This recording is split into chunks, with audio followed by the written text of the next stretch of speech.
శ్రీకరంకు స్వాగతం. ఓం దుమ్ దుర్గాయై నమః.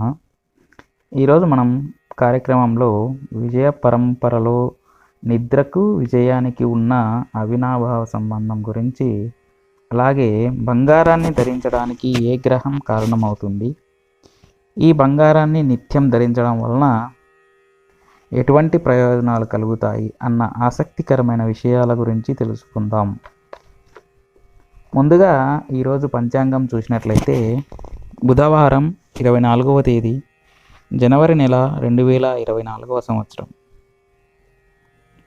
శ్రీ శోభకృత్ నామ సంవత్సరం, ఉత్తరాయణం, హేమంత ఋతువు, పుష్యమాసం, తిథి శుద్ధ చతుర్దశి రాత్రి 9:52 వరకు, నక్షత్రం పునర్వసు నక్షత్రం పూర్తిగా ఈ రోజంతా కూడా ఉన్నదన్నమాట. వర్జం రాత్రి 7:21 నుండి 9:04 వరకు వర్జం ఉంది. అలాగే దుర్ముహూర్తం చూసుకున్నట్లయితే మధ్యాహ్నం 12:06 నుండి 12:50 వరకు ఉంది. అలాగే రాహుకాలం మధ్యాహ్నం 12 నుండి 1:30 వరకు, యమగండం ఉదయం 7:30 నుండి 9 వరకు. శుభ సమయాలు చూసుకున్నట్లయితే ఉదయం 9:55 నుండి 10:40 వరకు, తిరిగి సాయంత్రం 5:01 నుండి 5:42 వరకు శుభ సమయాలన్నిటివి ఉన్నాయి. అయితే ఈరోజు ఉన్న తిథి వార నక్షత్రం అనుసరించి ఉద్యోగ ప్రయత్నాలకు, కొత్త మందులు ప్రారంభం చేయడానికి, లోన్లకు కాలం అనుకూలంగా ఉన్నది. ఇక ఈరోజు విశిష్టతను తెలుసుకున్నట్లయితే నారద పురాణం ప్రకారం ఈరోజు మనం అగాధ జలాలతో స్నానం చేసి విరూపాక్షుణ్ణి పూజించాలి అని తెలియజేస్తుందన్నమాట. విరూపాక్షుడు అనే పదాన్ని చాలా స్పష్టంగా చెబుతున్నారు. ఎందుకని? విరూపాక్షుడు అంటే పరమేశ్వరుడే కదా, మరి శివుడని చెప్పొచ్చు కదా. విరూపాక్షుడని ఎందుకు చెప్పారు అంటే 3 కళ్ళు ఉన్నాయి కనుక విరూపాక్షునికి ఈ పేరు వచ్చిందనమాట.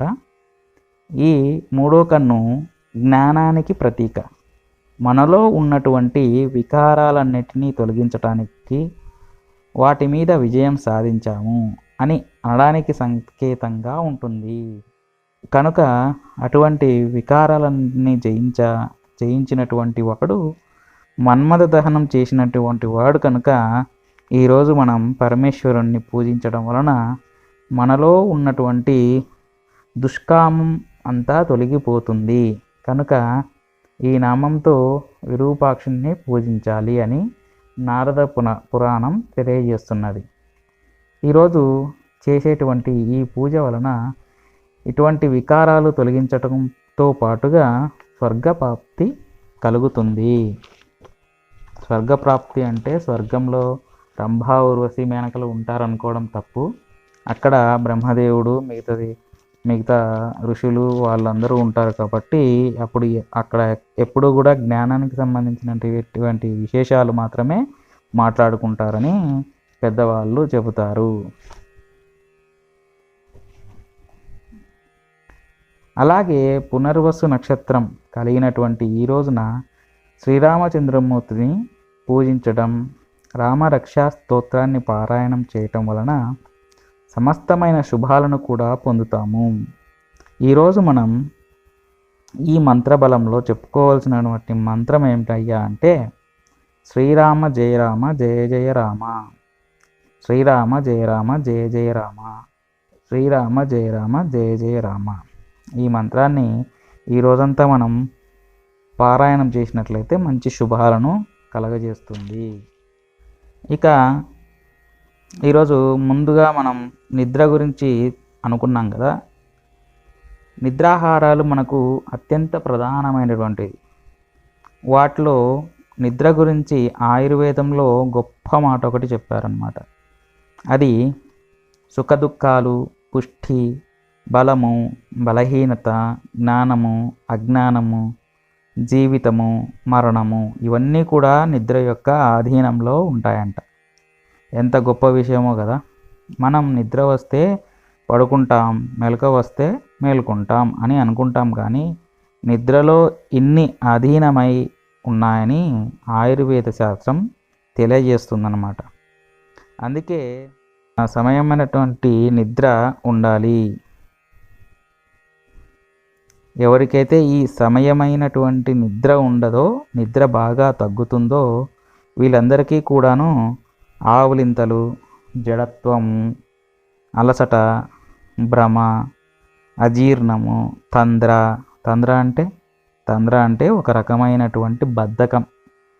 చేద్దాంలే, చూద్దాంలే, చేసేద్దాంలే అన్నటువంటి మాటలు అన్నమాట. అలాగే వాత రోగాలు కూడా కలగడానికి అవకాశాలు ఉన్నాయి. అంటే సమయమైనటువంటి నిద్ర కావాలి, సకాలంలో నిద్రపోవాలి. రాత్రి అనేది మనకు 8 గంటల నుండి ప్రారంభమవుతుంది. మరీ 8 గంటలకు పడుకోకపోయినా సరే ఈ రోజుల్లో ఉన్నటువంటి స్థితిగతులను అనుసరించి 9:30కో 10 గంటలకో కనీసం పడుకునే ప్రయత్నం చేయాలన్నమాట. కానీ మనం ఏం చేస్తాం, ఆ సమయంలో మనం సెల్ ఫోన్లు చూస్తాం, లేదా చెత్త ప్రోగ్రామ్స్ టీవీలో చూస్తుంటాం, ఫోన్లు మాట్లాడుకుంటాం, చాటింగ్లు చేస్తుంటాం. దీనివల్ల లేటుగా పడుకుంటాం, అలాగే లేటుగా లేస్తాం. అప్పుడేమవుతుంది, ఈ నిద్ర సరిగ్గా పోకపోవడం వలన చక్కటి స్ఫురణ కలిగించేటువంటి ఆలోచనలు రాని కారణం చేత విజయాలు అందుకోవడంలో కష్టమవుతుంది. అసలు ఈ నిద్ర ఎందుకు పట్టదు అంటే దీనికి కూడా కారణం చెప్తారు. ఎవరికైనా సంతోషం ఉండదో, ఎవరికైనా తృప్తి ఉండదో కనుక ఎన్ని సమస్యలున్నా వాటిని మనస్సుకు పట్టించుకోకుండా ఎవరైతే సుఖదుఖాలను సమంగా చూస్తారో వారికి నిద్ర పడుతుందట. కనుక నిద్ర ఎక్కువగా ఉండకూడదు, అలాగని తక్కువగా ఉండకూడదు. కనుక మన సనాతన ధర్మ జీవన విధానాన్ని తెలియజేస్తుందన్నమాట. అందుకే దీనికి మతం అనే పేరు లేదు, దీనికి జీవన విధానం అన్న పేరుంది. దీన్ని అనుసరించి నిద్రను జాగ్రత్తగా అనుసరించినట్లయితే విజయ పరంపర అందుకోవడానికి చక్కటిగా ఒక ఊతంగా మనకు ఉపయోగపడుతుందన్నమాట నిద్ర. అలాగే మనము ఈరోజు ఇంకొక మాట అనుకున్నాం బంగారం గురించి. బంగారు కొనుగోలు చేసుకోవాలనుకున్నా, బంగారాన్ని కలిగి ఉండాలన్నా జ్యోతిష్శాస్త్ర రీత్యా గురుబలం ఉండి తీరాలి. ఎవరికైతే కనుక విపరీతమైన గురుబలం ఉంటుందో వాళ్ళే అధిక శాతం బంగారాన్ని పోగు చేసుకుంటారు. ఇది పోగు చేసుకోవడానికే పనికొస్తుంది గురుబలం అన్నది. మరి ధరించడానికి గురుబలంతో పాటు శుక్రబలం కూడా కలిగి ఉండాలి. ఎవరి జీవితంలో అయితే గురు శుక్రులు బలంగా ఉంటారో వాళ్ళు చక్కగా బంగారాన్ని బీరువాల్లో దాచుకోకుండా చక్కగా ధరించి 10 మందికి చూపించుకొని సంతోషపడతారన్నమాట. ఇంకొంతమంది బంగారాన్ని ఒక అసెట్గానే చూస్తారు, అంటే ఆస్తిలాగా చూపిస్తారు. వాళ్ళు ఏం చేస్తారు, ఈ బిస్కెట్ల రూపంలోనో లేదంటే చుట్టల రూపంలోనో అవన్నీ కొనుక్కొని వచ్చి లాకర్లో పెట్టి లోన్లు తీసుకోవడానికి అవసరమైనటువంటివి చేస్తూ ఉంటారు. వీళ్లకు శుక్రబలం తక్కువగా ఉంటుందని మనం అనుకోవచ్చు. అందుకే బంగారాన్ని ఆభరణాలుగా మార్చుకునే ప్రయత్నాలు చేయట్లేదని మనం అర్థం చేసుకోవాలి వాళ్ళను. కనుక బంగారాన్ని ధరించడం అన్నది ఆయుర్వేదం అనుసరించి చాలా అవసరం. ఇది కేవలం అలంకారం కాదు, ఇది ఆరోగ్యం. మనకున్నటువంటి అలవాట్లు ఇంచుమించు మంచి అలవాట్లే కూడా ఆరోగ్య ప్రధానమైనటువంటివే. ఇందులో సందేహం ఎటువంటిది లేదు అన్నమాట. ఇందులో ఆధ్యాత్మిక రహస్యమైన ఉంటుంది, లేదా ఆరోగ్యమైన పరంగా కూడా రహస్యం ఉంటుంది. ఇక బంగారం శరీరానికి కాంతిని కూడా ఇస్తుంది, ఆరోగ్యాన్ని ఇస్తుంది, పుష్టిని ఇస్తుంది. రకరకాలైనటువంటి క్రీములు అన్నీ రాసుకోవడం అవసరం లేకుండానే సహజంగా ఒక మెరుపు మన శరీరంలోకి రావడానికి సహకరిస్తుంది అని మనం అర్థం చేసుకోవాలి. కంటికి కావలసినటువంటి మేలు కలగజేస్తుంది, బుద్ధికి బలాన్ని పెంచడం దీనికి ఉండేటువంటి సహజమైన లక్షణాలు అని అన్నారు. కనుక బంగారాన్ని ఎక్కువగా ధరిస్తే బుద్ధి బలం బాగా పెరుగుతుంది. ఒకప్పుడు చూడండి, ఆడ మగ తేడా లేకుండా కమ్మలు కుట్టేవాళ్ళు. ఎందుకు కుట్టేవాళ్ళు? కమ్మలు కుట్టి వాటికి పోగుల్లాగా ధరించి అలాగ వేసేవాళ్ళు. పెద్దగైనా కానీ కొందరికి పోగులు అలాగనే ఉంటాయి. దానివల్ల ఏమంటే వాళ్ళకు బుద్ధి బలం అనేది పెరుగుతుంది అనేది మనకు పూర్వం నుంచి ఆయుర్వేదంలో చెప్పబడినటువంటి సూచన. అలాగే బంగారాన్ని ధరించడం వలన రక్తజనితమైన అనారోగ్యాలు రాకుండా ఉంటాయని, వీటితో పాటు టాక్సిన్స్ దరిచేరకుండా అంటే విషాన్ని దరిచేరకుండా కాపాడుతాయని తెలియజేశారు.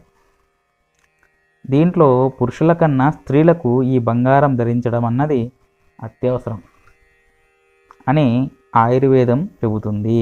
ఎందుకంటే ఇది సౌభాగ్యాన్ని ఎలాగూ ఇస్తుంది. దీంతోపాటు ఆర్తవ దోషాల వలన స్త్రీలు ఇబ్బంది పడకుండా ఉండటానికి ఈ బంగారం యొక్క స్పర్శ వాళ్లకు ఎంతగానో ఉపయోగపడుతుందని అన్నారు. కనుక ఈ యొక్క బంగారు ఆభరణాలు ఏ ఏ స్థానాల్లో ధరించడం వలన అది దేనికి ప్రతీకగా ఉంటుంది, ఎలా ఉపయోగపడుతుంది అన్నది మనం రేపటి నుంచి మీకందరికీ తెలియజేయడానికి ప్రయత్నం చేస్తాను.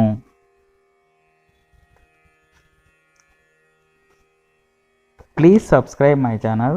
Thank you. నమస్తే. జై శ్రీరామ్.